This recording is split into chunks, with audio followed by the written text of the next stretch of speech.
Okay, then why my introduction is very important. Personal introduction is very important because I am the product of social welfare.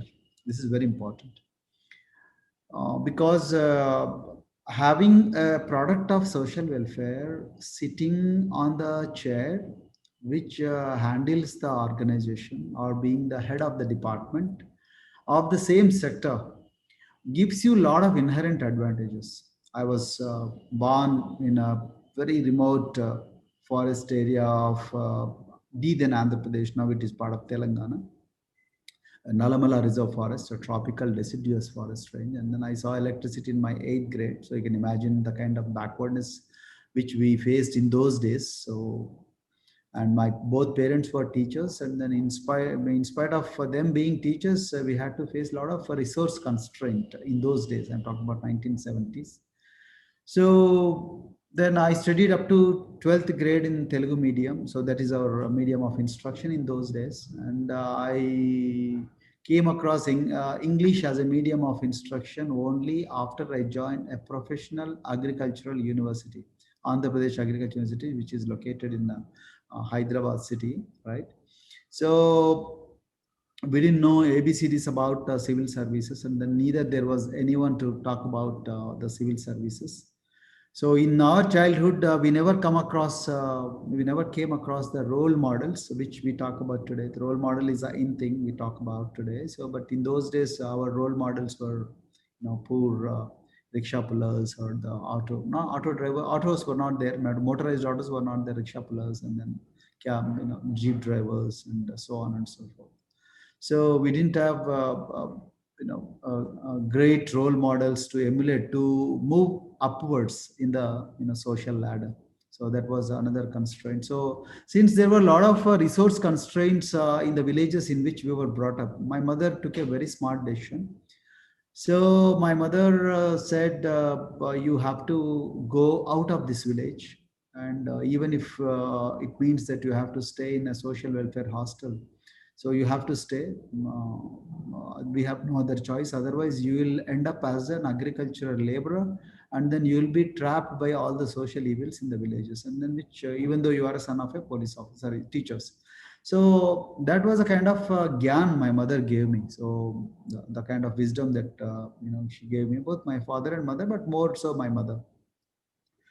Because why am I emphatic about my mother's contribution? Because her journey itself, she's alive, she's 79 years old. Her journey itself is a very inspiring journey. Like she was a child laborer, thanks to two teachers, and she was rescued. And then I told this in my TED talk as well. She was rescued by those two teachers, and then she was, her parents were convinced by the teachers to send her to school from agricultural laborer, child laborer to a student. Then from there, she became a 10th grader. Then again, she was also removed from the ecosystem in which she was born. And she was sent to a boarding school, and then she graduated from the boarding school. Then she finished her teacher training courses. Then she got recruited as, the primary school teacher. Then she retired as a headmistress of a girls primary school, I'm sorry. So now today she's a proud mother of not just an IPS officer, but also an associate professor who is my brother. And then my sister is a doctor, right? And then my mother is also a mother-in-law of one MLA, member of Legislative Assembly. So you can imagine the journey. So what really keeps coming to my mind is if a child laborer who was born in the interior villages with no access to education, parents do not know how to read and write. So if child laborer could break the vicious cycle of poverty and then enter into an orbit of so-called reasonable prosperity. So I think this story must be replicated, must resonate in every household in this country, wherever you have poor people. So that's what made me to find my calling. And after 17 years of police service, I thought I should hang my boots and then go back to school. So fortunately, I was admitted into Harvard Kennedy School, which is one of the prestigious schools in this world. So I was admitted in Harvard Kennedy School, and then later I did my masters out there, and then I came back, and then I thought all that I have learned and all that inkling that each if you call each area, you call Kida in your brain. So all that I had, so I wanted to test on the ground. So that's how I landed in social welfare residential schools. So the question Archana wanted me to address is how relevant is the model the model of education that I am today. I have been working in this sector for the last 9 years, which is pretty long for any bureaucrat. Generally, bureaucrats stay in any post generally by 2 years. In some states, it is 2 years. Some states, it is 3 years. Telangana is slightly on the exceptional side. Telangana gives reasonably good tenure, thanks to our chief minister who believes in giving stability to the officers who do transformational work, right? So otherwise, my tenure should have been only 2 years. So this is my 10th year. This is my ninth year. I'm sorry, very long tenure. Now, before I go to why this model is important for a country or why it is so close to my heart, I would briefly touch upon what this model is all about, current model. See, these are all boarding schools. We call them as residential educational institutions. Boarding schools normally, boarding schools are two types. Boarding schools are the places where you have dorm and academic block in the same place, and the teachers stay at the place of their posting. So teachers also stay in the campus, at least in principle. And the hostels are the places where only shelter is provided, food and shelter is provided, but the school does not, school is not there, is not situated in that premises. So they have to commute from the hostel. So I would say schools are, the residential schools are better, residential or boarding schools are better managed when compared to the welfare hostels. So in every state, you have these institutions in different states. But Telangana, surprisingly, thanks to our government, Telangana has been investing very heavily into this model. One of the reasons is this started producing great results, which I would be able to talk probably later part of my talk. So in this, what happens is we take the students in the 5th grade, right? And then we take them after a nominal entrance. We just check whether the children know how to read and write. And then there is a very important barrier to entry. The barrier is, if you are a rural student, you have to be having your parents must be earning not more than 1.5 lakhs per annum. If you are a student from urban area, then your parents must be earning about not more than 2 lakhs. That is a mandatory condition. The idea behind this is the poorest of the poor must get the opportunity to get into this institution. That is very, very important. Then third important thing is children stay with us for about 220 days, and they stay with their parents for about 145 days. We take the students in 5th grade and then we leave them after graduation, particularly the girls. We are more girl centric than boys because girls are more marginalized in the marginalized. So we thought educating girls is extremely important because as our founding fathers of this nation said, if you educate a woman, you are educating the entire nation. Okay. So that's why we invest heavily into women education. So we have for almost for every one boys school we have 3 girls schools. So I manage about 450 social welfare and tribal welfare residential institutions. Students do not have to pay even a single penny to join our institutions. It's totally free, plate to slate. Everything is free. State funds these institutions, and then we are part of the government initiative. So we are not separate from government. We are part of the government initiative. However, we are autonomous. So we enjoy a lot of freedom, and then secretary is the head of the organization. That is me, and we are governed by board of governors, and the chairperson of board of governors is none other than our honorable minister for social welfare. So I deal with social welfare and tribal welfare. So like that, there are backward classes welfare, and then there are also the minority welfare, and then there are other welfare institutions. But I deal with only scheduled castes and scheduled tribes, and then we get our funding from government of Telangana. The Department of Scheduled Caste Development gives for social welfare, and Department of Tribal Welfare gives funding for tribal welfare residential schools. I also manage Ekalavya model residential schools on behalf of Government of India. So I take care of all Ekalabya model residential schools in our society. Medium of instruction is English. Again, many people ask me this question: why only English? Because English is a very important language and link language, not just link language, but it is language of emancipation. You know, so all, if you see the freedom struggle, then most of our freedom fighters, particularly Mahatma Gandhi, Raja Ram Mohan Roy, Jawaharlal Nehru, Dr. B.R. Ambedkar, then most of these people, they have studied in these institutions, and then they went to other countries, particularly Britain, Great Britain, and then they came back.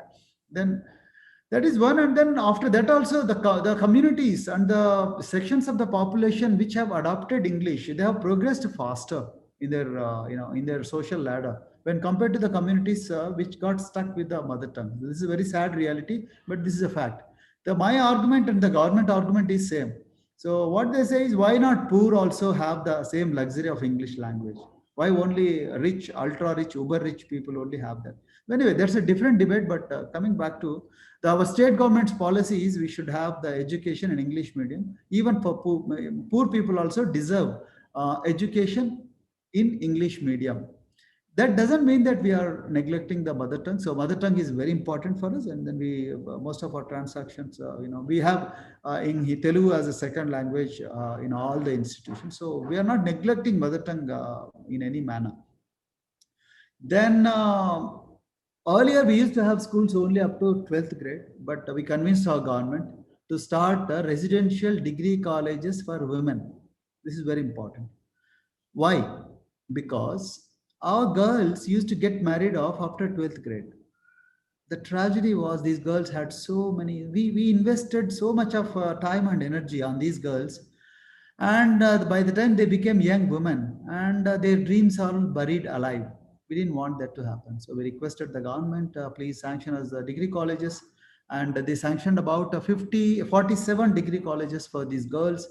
And I'm very proud and happy to share with you that I have about 25,000 young women who have postponed their marriages to pursue higher education in English medium, poorest of the poor young women. So this is a general model about our education sector, right? So this is, I have about 200,000, that is 2 lakh children with me right now. And unfortunately, because of COVID pandemic second wave, all our schools are closed.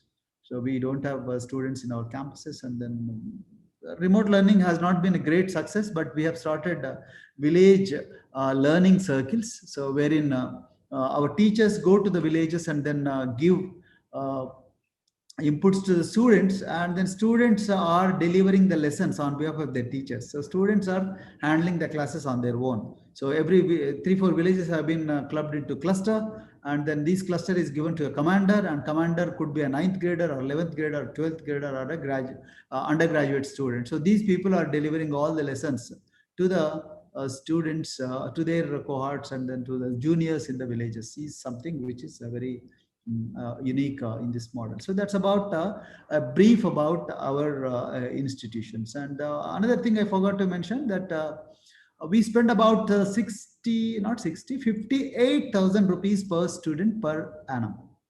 So our teachers, they stay at the place of their posting, and then we have all the facilities for the students, including the monitoring of health and then everything. So we give the best possible food to the students, and then everything is food designed by National Institute of Nutrition. So our children would love to stay with us rather than being in their homes, because we really take very good care of them. Yeah, that's about our model, Telangana social welfare or tribal welfare or any welfare model. By 2022 or 23, we will have about 6 lakh students in residential schools. This is by any standards for a state of Telangana size, that is a huge number, right? So now coming back to what is, how relevant is this model? How important is this model? I would say this model is extremely important. The reason is very simple.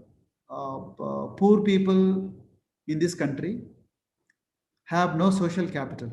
It's very sad, but it is true. Poor people have no social capital which can really help them to nurture their children to enter into next orbit. It's not possible. They cannot give that escape velocity.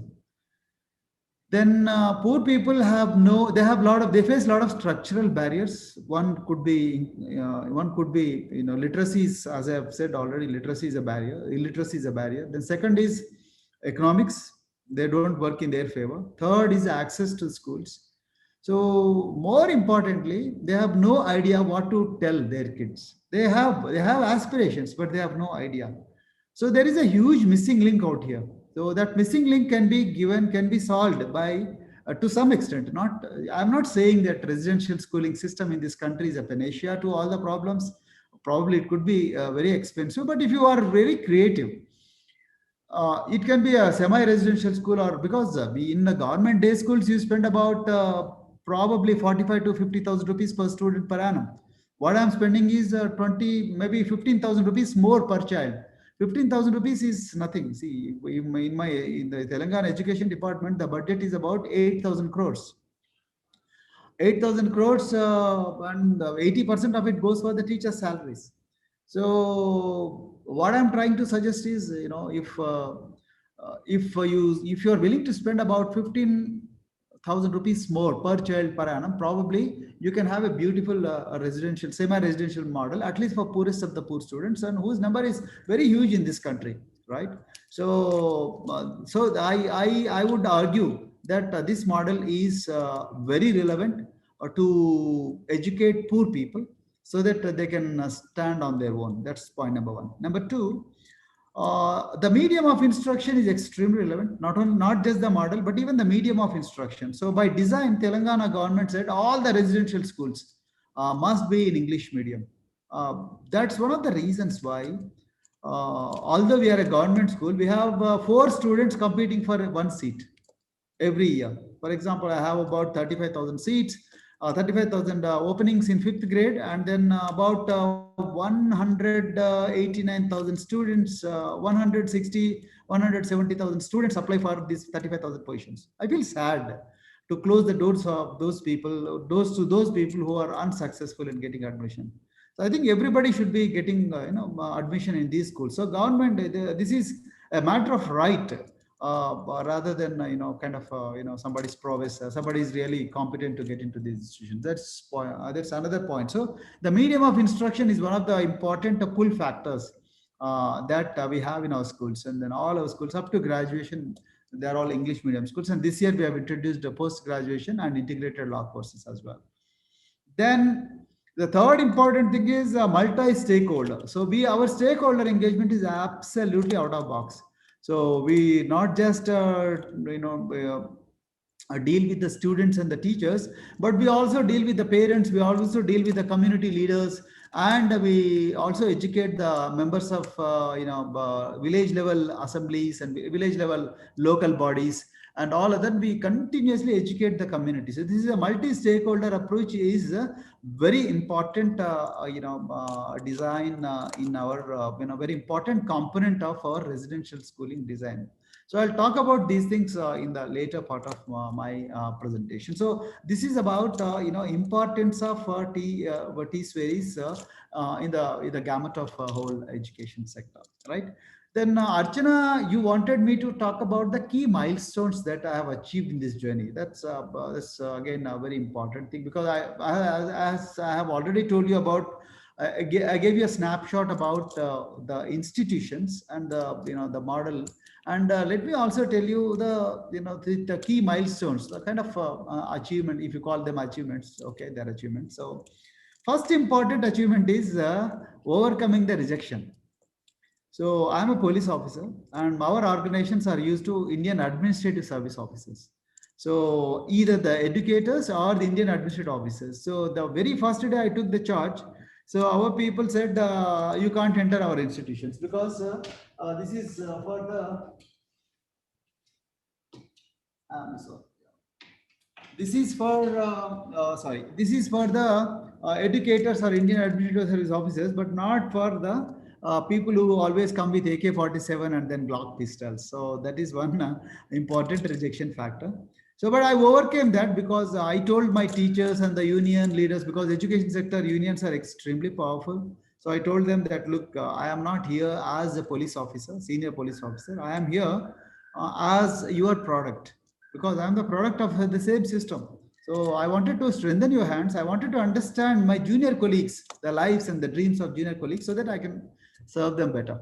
So anyway, I could overcome that. And then the second milestone is diagnosing the problems. My success lies on my the reason to continue the in the same system for the last 9 years, and then the winning the trust of the government happened because I did not want to restrict myself to the cozy comforts that office provides in any bureaucracy.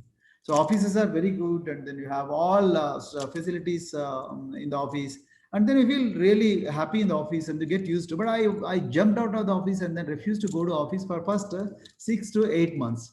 So that gave me an advantage of moving on the ground, and then talking to people, talking to all the stakeholders, talking to teachers, then understand the problems. What are the missing links? Because before my entry, these institutions were not so popular, A, B, and these institutions used to have about 7,000 to 8,000, 6,000 to 4,000 to 6,000 vacancies every year. People lost trust. Parents used to send their children only to get the food and some shelter, and then because they didn't have that. But my intention is not that. No, when a residential, any government institution for that matter, it is not giving just food and water or food and shelter to the students. That is not the intention of any government welfare institution. You must treat them as human beings, because their parents are not in a position to cater to the needs of these people. One of the important points that gave me advantage was diagnosing the problems and then finding the missing links, and then talking to the students, and then talking to see one thing which really surprised me and then everybody was 50% of the staff members never had a glimpse of their head of the department, and the students did not know who secretary is the head of the department, who the secretary was. And that really stunned me, because if the last stakeholder, if he or she does not know who the head of the department, what are his dreams, and then how he is going to decide their destinies, I think that was a huge missing link. So I found that gap in my this thing. Then winning the trust of the government is extremely important, because to make any change, you need a stability of tenure. You can't come. The people who stayed before me, they stayed, their average tenure was just 3 months. What will you do as an IAS officer or IPS officer when you stay here only for 3 to 6 months?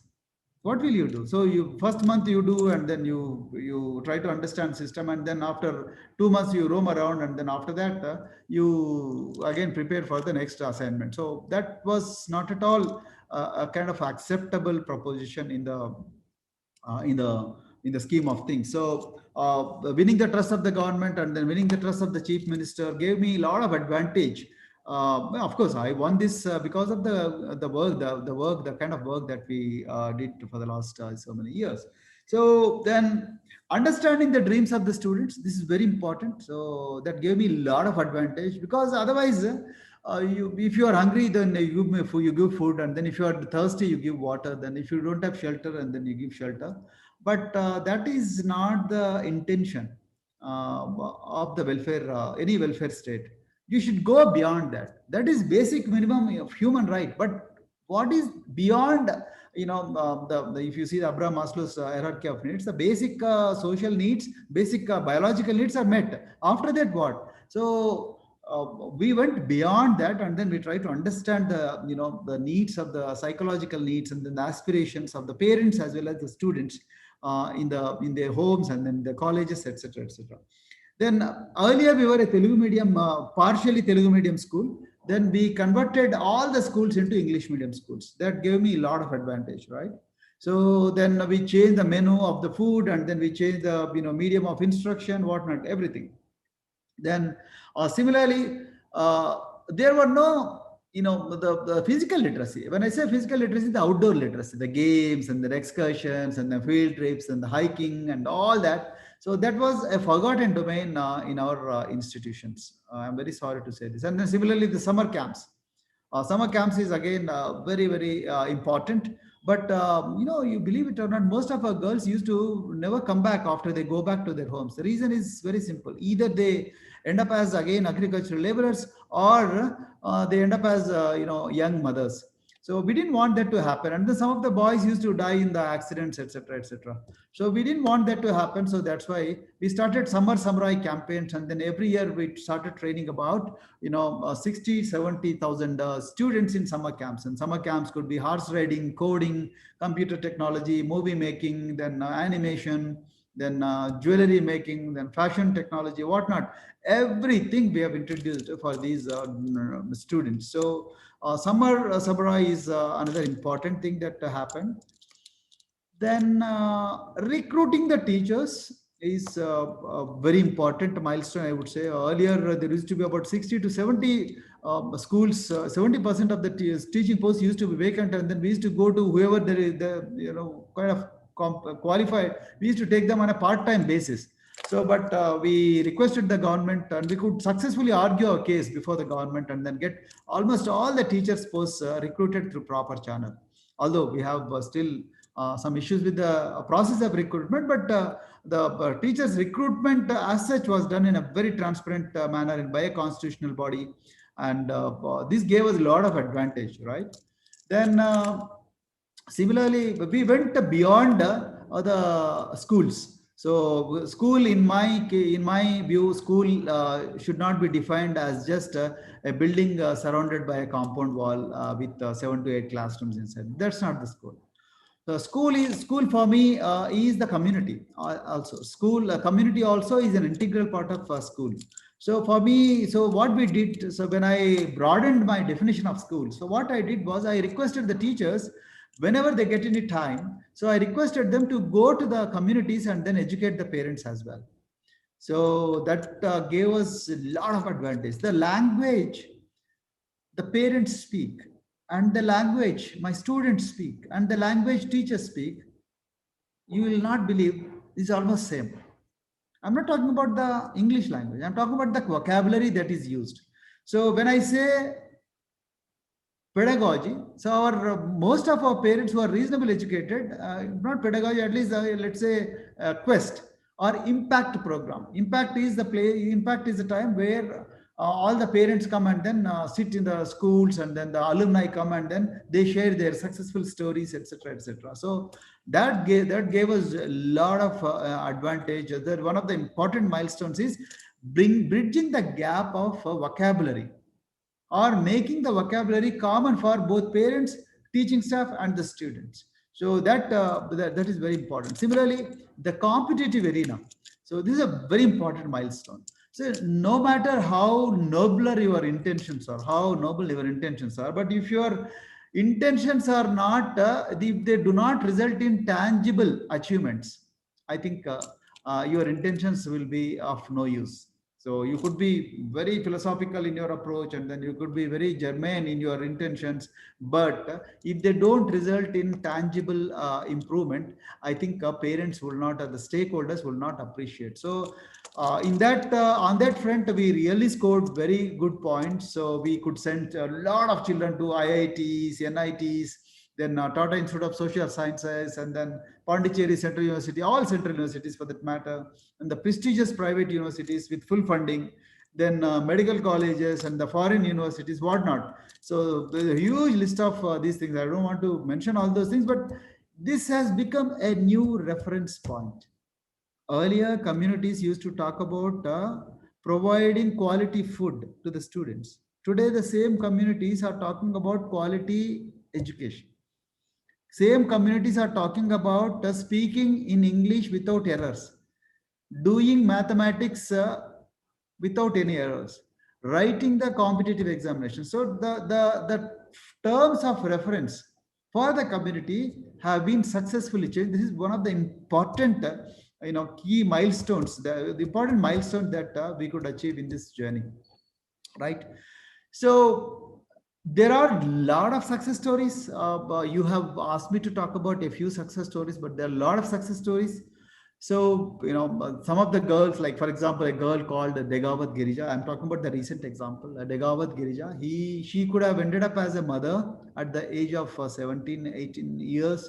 And that girl today, she's not only a topper in a tribal category in a medical examination, that is a National Eligibility and Entrance Test, NEET. But today she's studying in All India Institute of Medical Sciences in Raipur. So what I'm trying to tell you is that see the girl who was would have been as a young mother, ended up as a young mother, but today same girl is pursuing her MBBS education in All India Institute of Medical Sciences. See the see the quantum leap. Another girl, Nandini, she would have ended up as again kind of dropout, but today she is one of the IAS athletes of this country. She got gold medals in Khelo India Fellowship and then Khelo India Games, and then parents are they sell tea on the roads. And today, the mother is a domestic help, and then today that girl is doing extremely well. Similarly, we have boys who are studying in boys who are who are born into the housekeeping families, housekeeping or the sanitation workers. But today they went all the way up to community colleges in the US. I did not pay single penny. The government of USA paid for these people. Earlier, only middle class and then upper middle class used to go on these scholarships. But today, I'm very happy to share with you. We have the girls and boys from sanitation workers' families going to these institutions. We have some students from these communities to studying in University of London. Sorry, University of London. Then we have that is SOAS. Then some students are studying in other universities. There are a lot of such successful stories. Similarly, we have students who are from migrant laborers, the people who are homeless and perpetually migrating. So on the move, nomads basically. So such students are studying in Delhi University. They're studying in Saint Stephen's, not other colleges, but Saint Stephen's. And then coming to places which produce Shashi Tharoor, then Jairam Ramesh, or all those Stephanians people call. So now today we have poorest of the poor students studying in Saint Stephen's, and then Ashoka University, Flame University, then Tata Institute of Social Sciences. This is something dream come true for all these kids. They can never imagine in their dreams that they would go to such universities. And then our target for future is sending some people to Ivy Leagues as well. So I think if sooner or later that would definitely happen. So these are some of the key milestones which we always cherish in our organization. Then coming back to how Purna happened, so that is already there in the movie. I would request all the participants to watch the Purna movie. It is available in Amazon Prime, and then Rahul Bose was kind enough, he was gracious and then kind enough to discover us, because he wanted to do some biopic, great biopic, which can really become a reference point to all the poorest of the poor people in this country. So he somehow discovered us, and then he came to me straight. He walked into my office and he said, Mr. Kumar, Dr. Kumar, I am Rahul Bose on the movie this thing. So I am really, somebody shared this story with me, and then I found this script to be absolutely fantastic.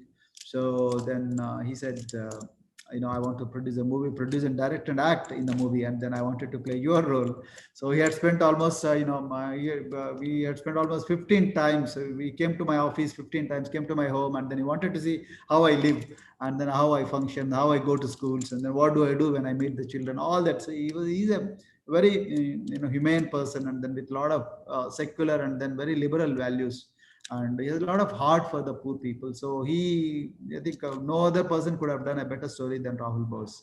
So he did that, and then, but many people ask me, how could you dare sending a 13 years old girl to Mount Everest, which anything could have happened to this girl, and he was just 13 years old. She was not in a position to understand,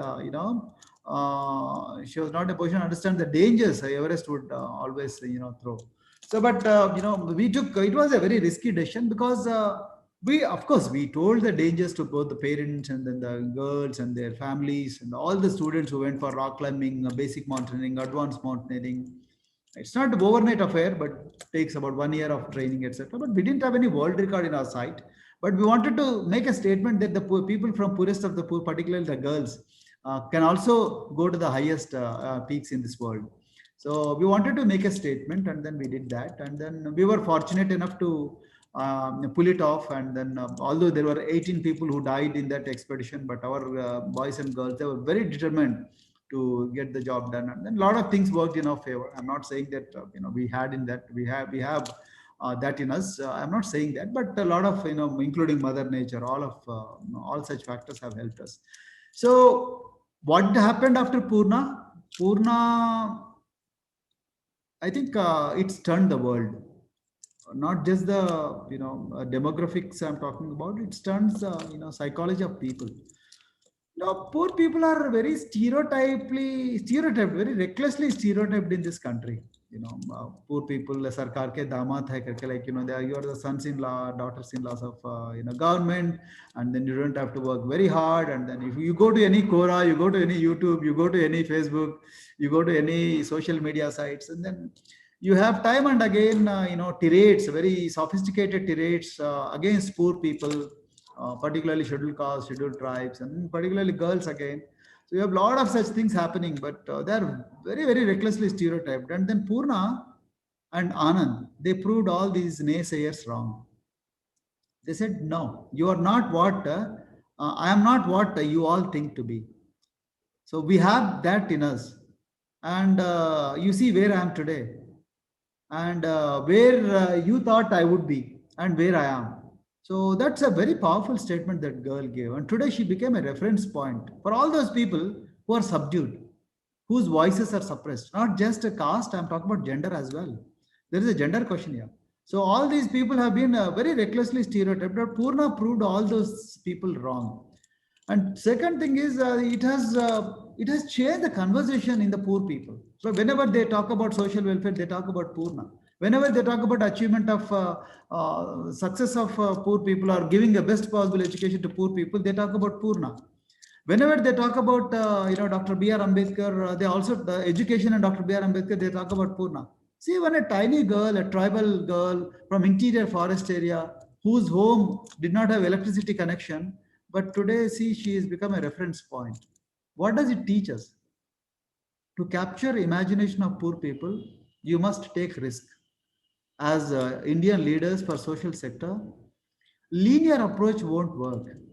So that linear approach, linear approach is linear or a kind of status quoist, or okay, then everything has a natural pace. So let us go by the natural pace, etc., etc. Probably that won't work. Particularly when you address the poverty question, when you address the backwardness question, when you address the oppression, when you address the discrimination in social sector, I think you need to have sense of urgency. You need to have a philosophical foundation. Why am I doing what I am doing today? And why am I going slow when I'm expected to be faster? Why am I being patient when I'm expected to be impatient? Why am I tolerant when I'm expected to be intolerant of certain tendencies?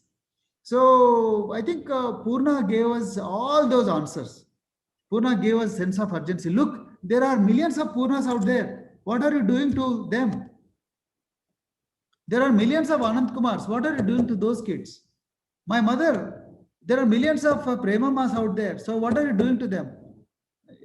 So everybody deserves this kind of focus. Everybody deserves this kind of life. Why is it they are not being given, no matter whichever geographical part of India they come? So that is something which is very important. Purna gave us a sense of urgency, sense of meaning, sense of purpose to not just Praveen Kumar, but everybody who is in social sector. So because if you don't capture the imaginations of poor people, your messages cannot be taken by people. That's why I said in my initial part of the talk that you need to have a tangible result. The result should be such that should bust all false assumptions. That should bust all the misconceptions poor people will always have. So that part Purna has addressed, right? Then the last point that you have asked me to talk about is what is where do these T-Sverris and current model stand in education sector in the country, and then what are my lessons which can be relevant for the education sector of this country? Archana, to be very honest, I am humbled by this question, this part of the question. I am just a practitioner. I am not an educator. Neither I have a PhD in education. I am a soldier on the front lines. I'm not a thinker like, Krishna Kumar, or thinker like, I'm Sarvepalli Radhakrishnan. No, I'm not like that. I'm a frontliner. So as a frontliner, I have some observations. So I don't want to call them as lessons. I'm too young and then too naive to give anybody lessons. And then India is such a complex and then such a diverse and such a challenging space. So it would be very rash to give lessons to the country. But however, nevertheless, I would like to share some of the lessons that could be relevant. One, of course, is India is a very complex and diverse ecosystem in education sector. So no one size fit all solution. That's common knowledge. I don't need to elaborate on that. Yes, because we are linguistically, culturally, then geographically very, very diverse. And then what works in northern India need not work in southern India. What works in Telangana need not work in Andhra Pradesh, and what works for scheduled caste need not work for scheduled tribes, and what works for scheduled tribes need not work for the backward caste, because we are such a stratified society. So that's one lesson. So we need to understand the system first. So for me, I took about 2 to 3 years to develop a model which can be pragmatic and which can work, which can deliver. Took almost 2 to 3 years. Even then, I was coming back again and again to the model, coming back to the drawing board, and then again sit with colleagues, and then iterate. Finally, end up with some model called P5, wherein you have teacher empowerment, you have student empowerment, and then you have competitive examinations, you have technology, then you have community involvement. So these are the 5 pillars of our model. Even now I feel there could be some missing links in this model, but anyway, this is a continuous process. So first is one size fit all solution. Probably it may not work in any ecosystem, not just in India but anywhere in the world. So then second thing is linear models have limitations in this country. What do you mean by linear model? You train the teachers, and then teachers will train the students, and then students will go and then transform the parents, or students will try to address the issue of poverty. I think that model, I would say, has a lot of limitations. I would say there must be a multi-pronged strategy. On one hand, you train the teachers, you recruit the teachers, you train them. On the other hand, simultaneously, you train the students. So both the teachers and then students have to be trained simultaneously. Now today in our institutions, we assess the prowess, assess the competence of a teacher, not just in terms of his or her ability to teach, but in terms of the ability of the students to be independent of teacher. So if our students are able to teach the lesson themselves, my teacher is successful. So you are empowering the students in such a way that they declare independence from your presence. So whether you are there or not, they continue to educate themselves to the extent possible. I'm not saying it is 100%, but so that is a second takeaway. So there is no single bullet solution. The second one is there is no silver bullet, and the second is you need to have a multi-pronged strategy. The third is, while you train the students, you must train the parents as well. If you don't train the parents and then but just train the teachers and the students, I think your effort will be unsuccessful. I'll tell you why. 145 days my students stay with the parents, right?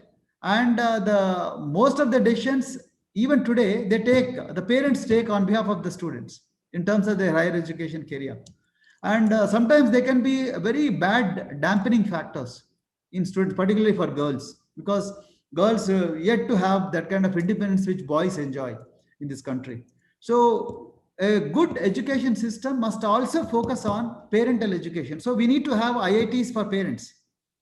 We need to have for parents. We need to have institutions of excellence for parents as well.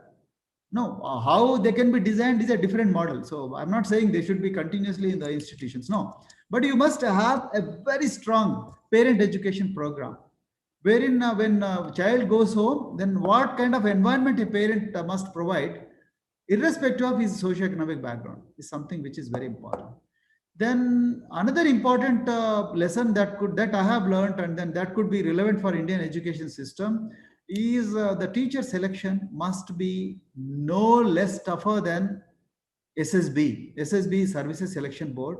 Armed forces, when they select officers, they not only conduct a written examination in terms of NDA or CDS, but they also do a psychometric test for about 5 days. The SSB test runs for about 5 days.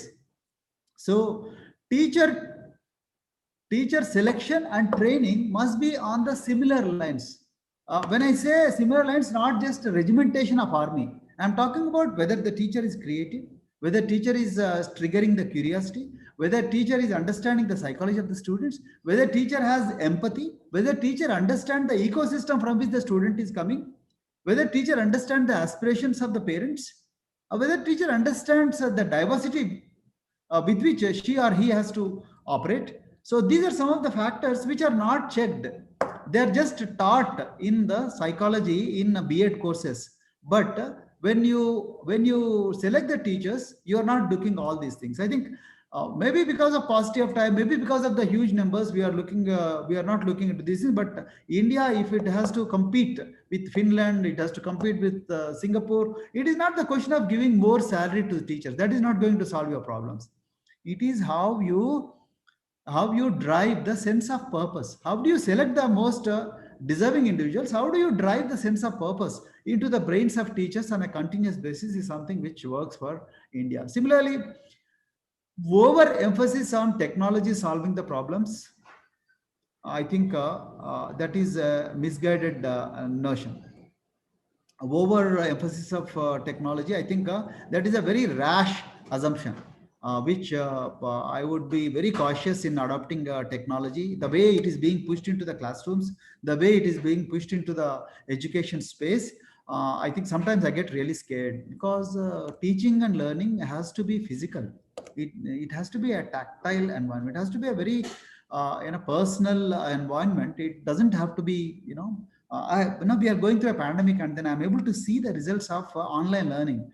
Only not it's not the question of just connectivity. It's not the question of just the gadgets. It's not the device and data.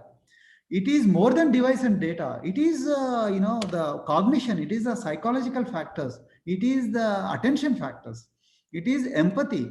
It is bullying. It is abuse. A lot of things come into picture, and then technology can be very agnostic on these aspects, very ruthless on these aspects. I think children should be, sometimes I feel they should be rescued from the clutches of technology sometimes. So that is something which is very important for this nation. And then last thing, critical thinking, we have been talking, and many education policies have been talking about critical thinking, so on and so forth. But unless the critical thinking enters into the communities, the critical thinking enters into the families, and yeah, unless they become critical of whatever they see, unless they start verifying the factor, verifying the information for its truthfulness, unless they start doing it, and the schools won't become, I think, depending excessively on the schooling system, I think it is expecting too much from a schooling system in which child spends only 14% of the time. 53% he stays in the community, and 30%, about 30% he spends sleeping, 33% is spent sleeping, and 14% he stays in the school in a typical day. So just 14%, what is that we are expecting from schools? We are expecting too much without transforming ourselves. We are asking the teachers to transform, I think, which is highly over ambitious, and then very, very unjustified. So that is, and then the last thing, Archana, I think schools are only part of the solution to the problems that education sector faces today. I think a larger part of the solution lies with the community. I think we need to have. I think schooling, education, and schooling should not be a real estate enterprise. Creating glassy buildings, and then you have plush interiors, and then giving very good tables and chairs, and then having the digital boards in the entire classrooms, and so on and so forth. That won't solve the problem. we must have courage to discuss. We must have courage to discuss the uncomfortable things in our lives, in the classrooms, in the communities. The communities must be drenched in a conversation about the issues that concern us today. There shall not be any hypocrisy in this.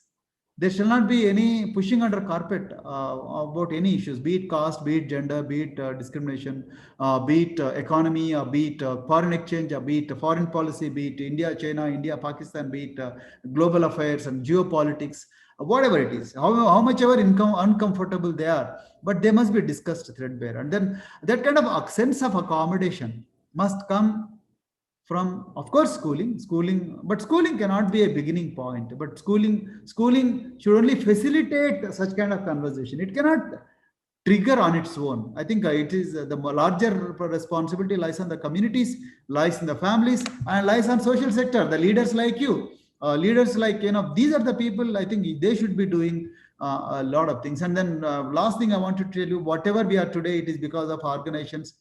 A lot of we partner with a lot of NGOs because we didn't want to assume that we know everything and then they don't know anything. No, we partnered with a lot of well-meaning non-government organizations who are working in social space, be it sanitary napkins, be it menstrual hygiene, be it giving voice to the girls, be it giving voice to the boys, and be it dream a dream and planting the dreams, and then going to the communities and then training the parents and training the teachers. We partnered with a lot of organizations which are in the space, and we learned a lot from them, and then they also learned a lot from us. It was a learning curve for them and learning curve from for both of us, and we learned from each other. And then today our model is getting refined day by day.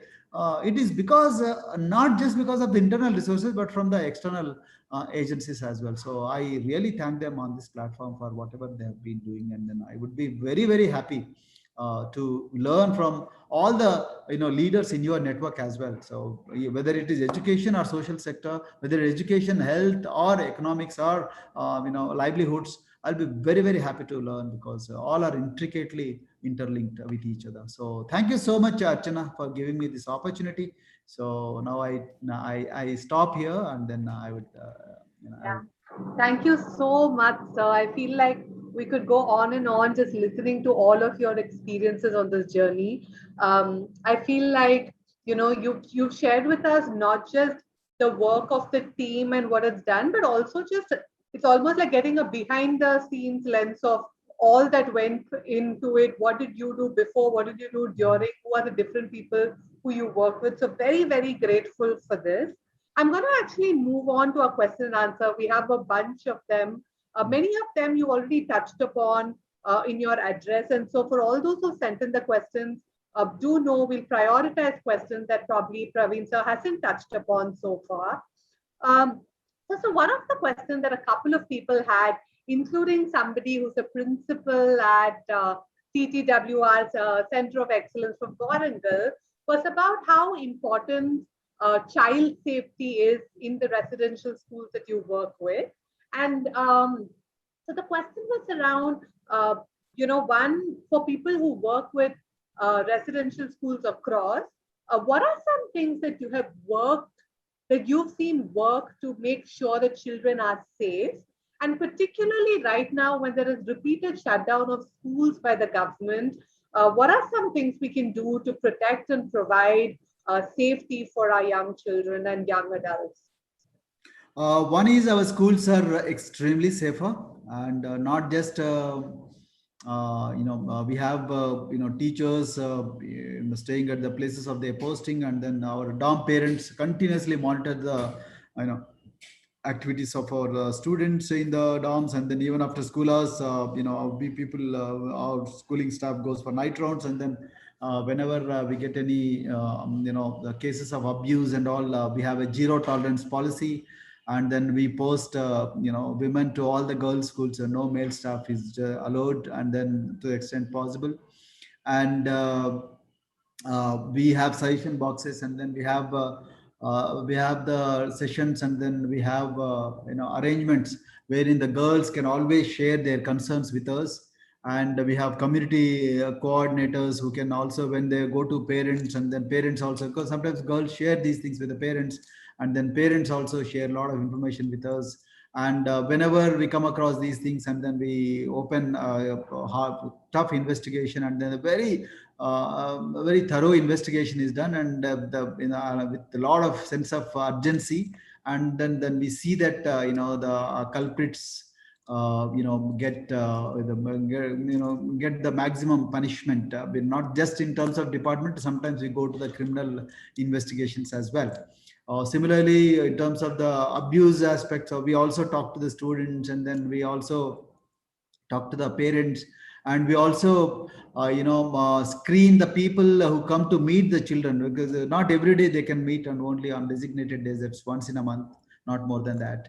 And then we don't allow any stranger to come into the schools. And then sometimes people come in the name of brothers, and then uncles, and then they sometimes tend to exploit. And then we educate the students day in and day out about these dangers. And then every Tuesday we have this safety day, and then in all summer camps we train the students, and then we also train the senior students to be the local counselors, so that if they can't share with the teachers, at least they can share with their sisters, senior sisters, both boys and girls.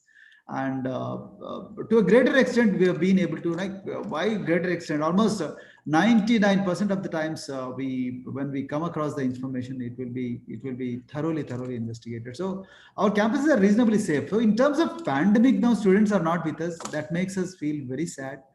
Because they are at the mercy of their parents, and sometimes parents themselves can abuse them. And then the neighbors, we have been coming across a lot of cases of abuse. And then we, luckily now, our village learning circles, our teachers have been able to go to villages, and then children are sharing with us. And then thanks to mobile phones, now they are also sharing a lot of information. And then we are telling a lot of district collectors, and then the district child development and protection officers, CDPOs. All those people are being pressed into service wherever we are coming across the issues of abuse. And whenever such abuse is taking place, and then we bring the children back to our schools, and by taking the permission of the government, and then keeping them in our safe custody. But yeah, these are some of the things that we take. Yeah. Definitely. Thank you, sir. A few other people had questions around the funding for this. Is this completely funded by the government, or do you also see CSR funding today? And if not, is there, do you see scope for CSR funding, or would you rather stay away from it? What are your thoughts? We would rather stay away from CSR, because CSR, I think CSR should be given to government schools, if not the underfunded government schools, government schools where funding is not sufficient. We are part of the KG to PG mission, so our funding is reasonably comfortable. That doesn't mean that we don't need CSR. We'll be very happy to have CSR with us. So we can further improve the facilities in the schools. We don't take cash. So any company can come, and then they can set up the laboratories. We have been working with a lot of major companies, and then they can teach coding to our students, and then they can teach coding, or they can set up computer laboratories, or some of them can set up dining halls. Some of them can give us anything, tables, benches, Rotary clubs, etc. So a lot of things have been happening on CSR front. And but generally, so far in our journey of 9 years, we have not depended on CSR funding that much. Maybe in future we might require, but as on today, no. Yeah. But I think CSR funding should go to the government day schools, where funding is sometimes an issue. Yeah, majority of their budgets go to the salaries, but not the infrastructure. So maybe those places, probably, yes. Yeah.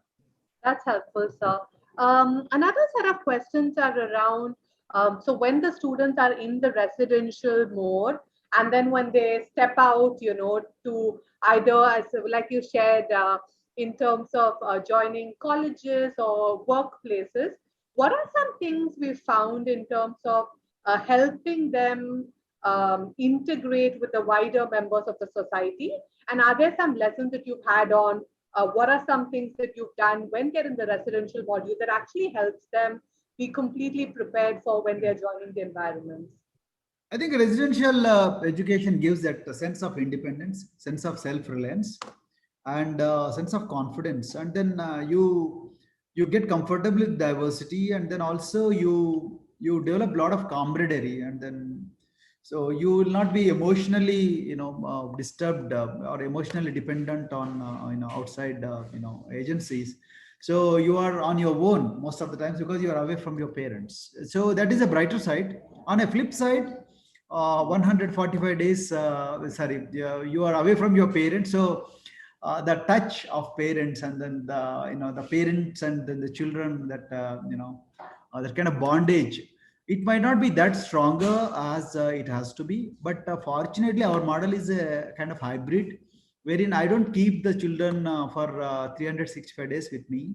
And even in those 225 days, my children, the parents come and then visit the children on and off. And 145 days anyway they are with the parents. So, and then during that time we go and then talk, we go to their homes, and then we see that the children are being treated properly. Then another important thing is, just because they are in residential schools, it doesn't mean that they are cut off from the entire society. We call a lot of lecturers, a lot of outstanding people to the schools, and then make them talk to the students. And then we also take them to excursions, field trips, then museum visits, and then real life. And then we take them to bus stations, we take them to markets, we take them to hospitals, and then we take them to factories, and we take them to agricultural fields, to make them aware as to how the life plays out when they step into the real world. So far, and when they go to the universities, we have an acclimatization module for them. So wherein all these the ragging, bullying, and the people coming from different socio-economic strata, cultural strata, and the cultural shock that they are likely to face when they go to IITs, NITs, and the medical colleges, and then where rich and poor come together. So, and where there could be discrimination, or there could be a silent, sophisticated oppression, so rejection. So how do we cope up with all those problems? Because we don't want any of our students to end up as Rohit Vemla. So we after his incident, we are much more cautious. So we have an acclimatization module, and then we have a Department of Alumni Relations, which continuously tracks the progress and then the issues with the children. And then we keep visiting those spaces, and we go and meet them in their campuses, and we talk to the deans of students affairs, and so that their entry into the real world is less turbulent, if not Yeah, that's very, very encouraging to hear. Yeah. So the other next question I had was actually from someone called Shakti, who's visited one of the summer samurai camps at Sangareddy in 2018. And he's curious if there are other instances where you're aware, where people are bringing classroom study and experiential education for students from similar backgrounds, or do you feel like this is only something that is happening at your institution? I think the summer camps are not happening in many institutions. The government institutions, they don't go into summer camps, but very few. But in our institutions, these are part of our DNA. So our academic calendar, summer camps are integral part of our academic calendar, because as I told, teachers are not the only people who can spread the knowledge. I think people from social sector, people from universities, students from universities, and people from different sectors, they can come and then share their experience in summer camps. So I don't think they happen in other institutions, but they are very much part of our institutions. And we are very happy about it, actually. Yeah, that's great to know. A few questions are, sir, around. We see that you're already doing so much, and yet they want to find out, do you have other plans of reaching out to more students, right? So one set is, so for example, students who are very promising but may not meet the English medium criteria, or let's say, I know you mentioned that 1 out of 3 students is only getting impacted. So is there maybe something low touch that you do work with them, or in terms of even beyond Telangana, like have you thought about, if this is the main thing, are there also ways to reach out to more students? Is that something that Unfortunately, I'm Telangana based, Archana. So I may not be, because this is beyond my domain. So it is actually 14 states have visited our institutions, including 15th Finance Commission and Government of India. But it all depends on a lot of other factors, including political will. So I'm just a bureaucrat, so I don't have like we want to refine our model further and further, so that other states can learn from our experience. Not that other states are not doing, actually they are doing, but the kind of intensity and then the kind of focus Telangana has, probably no other state has this kind of intensity. Yeah, that's my feeling, because I either visited those states or they visited us, and then every one of them shared the same thing with us. Some of them have beautiful infrastructure, much better than Telangana, but their software is not that strong. Some of them, their software is stronger. They have passion, they have energy, and they have political will to do it. But unfortunately, they have resource crunch. So these are the two, issues that I came across. But otherwise, I think most states. That's why I said Indian education system as on today, if it has to bring poor people out of poverty, it must in capital letters, 72 font size. It must invest in residential education in English medium. In English medium, yeah. That is the only way poor people can come out of poverty, because 75%. Sorry, the 75% of the, or 50 to 60% of the poor people are from scheduled caste and scheduled tribe communities. This is one data point, which is which is absolutely bad, sad data. Then number two, out of let's say there are 100 scheduled castes or 100 scheduled tribes, the land holding is only 15 to 20%. So they cannot depend on land to make progress in their lives. So 75% of the scheduled castes and scheduled tribes are landless, and their number might be a little less in OBCs. Even in OBCs also, their OBCs are poor OCs, whatever. So the landless the number of people who are depending on land is less. The number of people who are landless is more in this country. The third data point is the service sector contribution to the economy is very high. Like it is probably 50%, 50% of our GDP is being contributed by, more than 50%, I would say, is being contributed to service sector. So when service sector is contributing to 50% of the, more than 50% of the GDP, and then when you have 75% of the scheduled castes and scheduled tribes are landless, I think it is all the more important that you focus on education of these communities, so that they join the service sector with great honor and pride. So that is very important, for beating the poverty. So residential school is the model which can be tried. It's like Navodaya 10x. Yeah. Definitely. So we have a few questions from, I think, a lot of the educators joining us, Praveen sir. So I'm going to try and combine a few of them.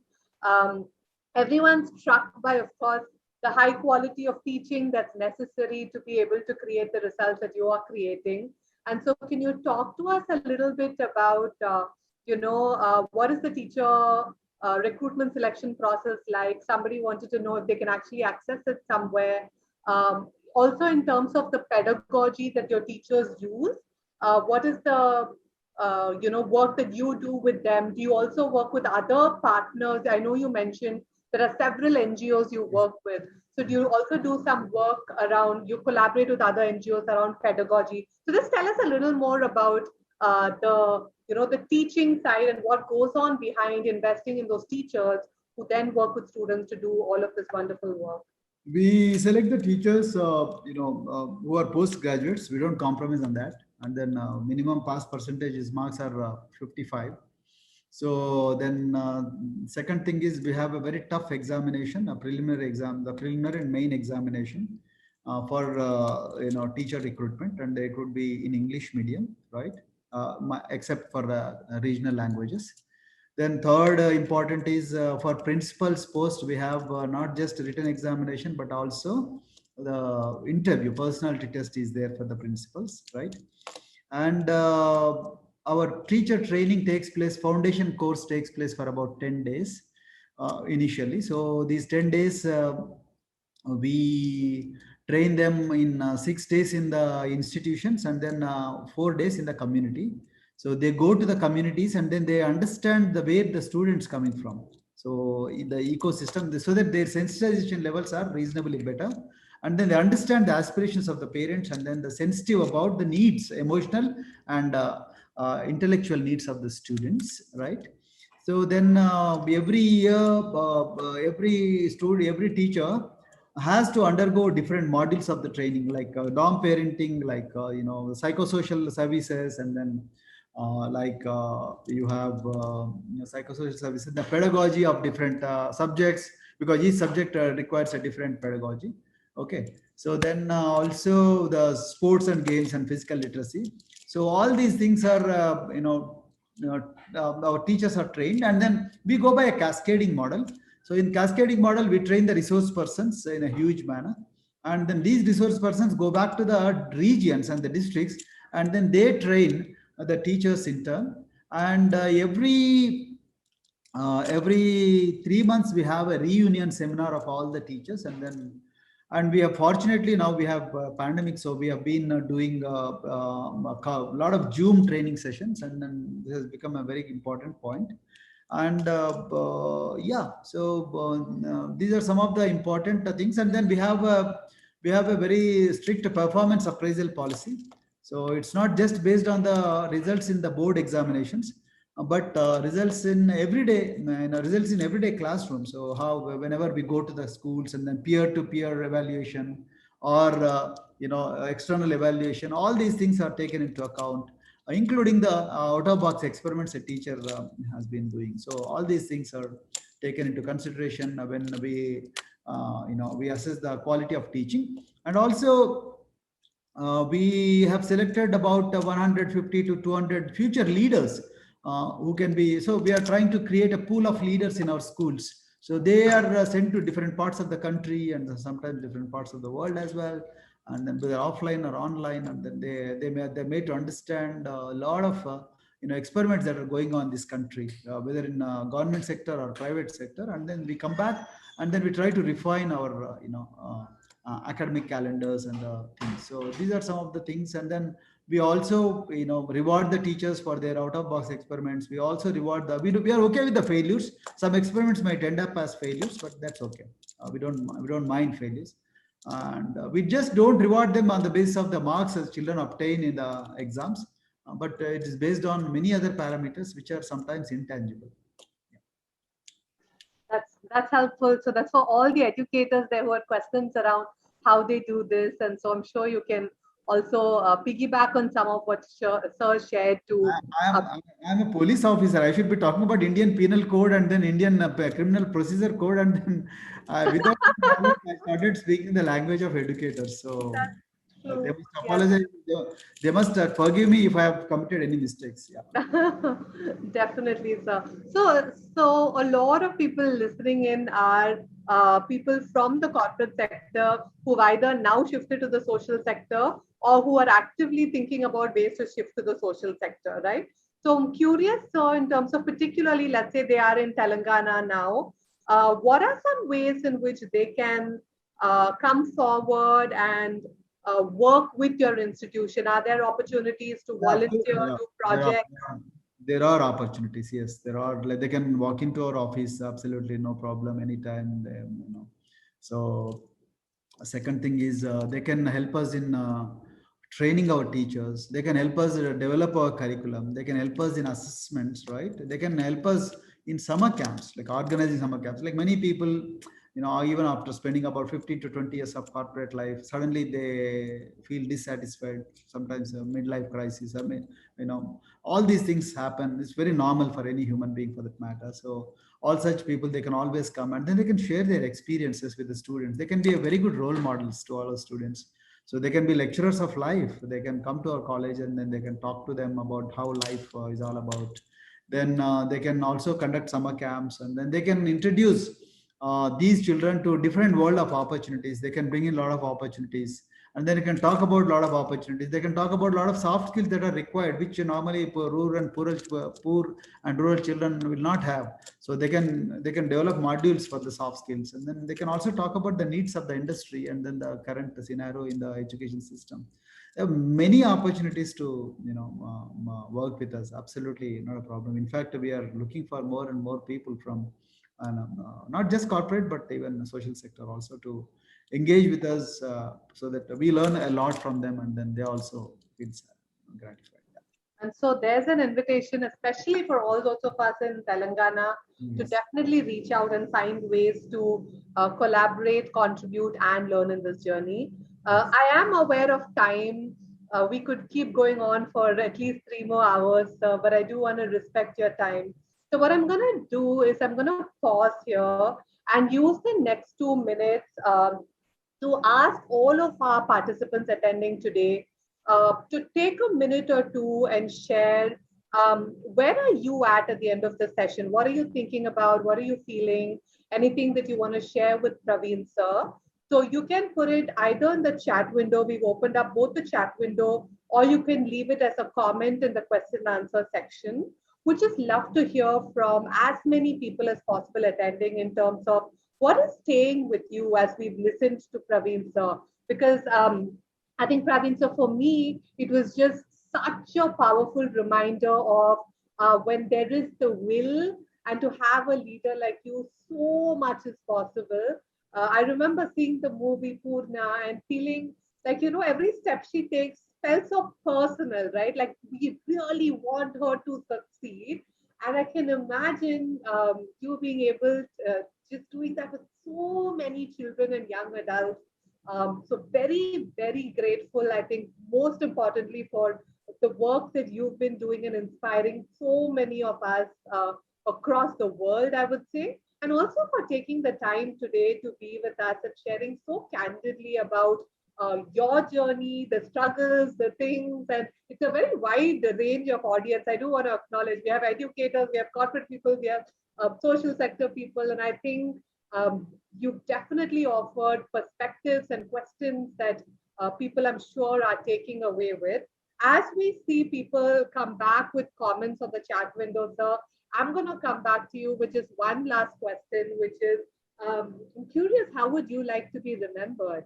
Let's say 3 generations later, how would you like to be remembered? If let's say 3 generations later, somebody said, Praveen Kumar, sir, how would you like to be remembered? So take we have the time as we are seeing the comments come in as well. And we'll come back to close with your reflections on that line. The man who busted the sense of inferiority in the poor people. Yeah, if I want to be remembered as, sorry, you are the only person who asked this question so far. Thank you very much for that. And then, if I have to be remembered, if I have to leave any legacy, so the legacy would be give an ideology to people so that they can liberate themselves. In other words, junk the sense of inferiority and rise to the sky. So there is no messiah waiting for us to. You don't have to wait for a messiah. There is no prophet who is going to come and then liberate all of us. You have to be your own prophet. So junk that sense of inferiority, then reach to the sky. That's that. I gave an ideology called Sweros. The Swero is state welfare, and then Aero is synonymous with flight to the flight or air or sky, whatever. So why did I do that? I could have used Dalit. Dalit is an identity. I could have used backward is an identity. So I could have used all those things in our schools. I didn't want to do that. I banned it with force. I said, no, you cannot have self-derogatory and humiliating identities. So let's have an aspirational identity. Today I have replaced, and then that has become an ideology. That identity just not remained as an identity. It has become an ideology. So there are 10 commandments. I am not inferior to anyone. I shall be the leader wherever I am. I shall do what I love and be different. I shall always think big and aim high. Shall be honest, hardworking, and punctual. I shall never blame others for my failures. I shall repay what I borrow. I shall neither beg nor cheat. I shall never fear the unknown, and I shall never give up. So they are the 10 commandments around which the entire Swero identity is revolving. So what more do you need to see the fullest human potential in its fullest form? So if I have to be remembered, I think I should be remembered as a Swero. And I should be remembered as a person who helped poor people to junk that sense of inferiority. So you will be what you will to be. So if you want to be inferior, then you will remain as an inferior. If you think that you are not inferior, then you will be equal, and sometimes you will be superior. So it's all in the mind. Not in everything. So powerful, sir. Yeah, be your own prophet, in terms of you become what you really want to be. And how do we keep those aspirations high, not just for ourselves, but almost, as you said, rewrite the identities of people and what their aspirations are, and what would it take for us to operate like that, as well as have more identities rewritten and more aspirations honored and respected. Couldn't have asked for a better evening. Very, very grateful. Thank you again. Do take some time to read through the comments. We'll, of course, collate them and send it to you as well. Yes, the 10 commandments are absolutely game changing, Geeta. Thank you for sharing that. So, very, very grateful. Thank you so much for taking the time and sharing your journey, as well as taking all of our very diverse questions, I must say. Um, Thank you, Again, Archana. as several people have shared, very, very inspired by not just what you shared today, but really just all that you've been doing. I'd Uh, leave to you to say the final. Thank you, Archana. Thank you very, very much. And then I wish you all a happy Easter. Okay. Thank you very much. And I wish you all the very best. So good luck. Take care. Bye bye.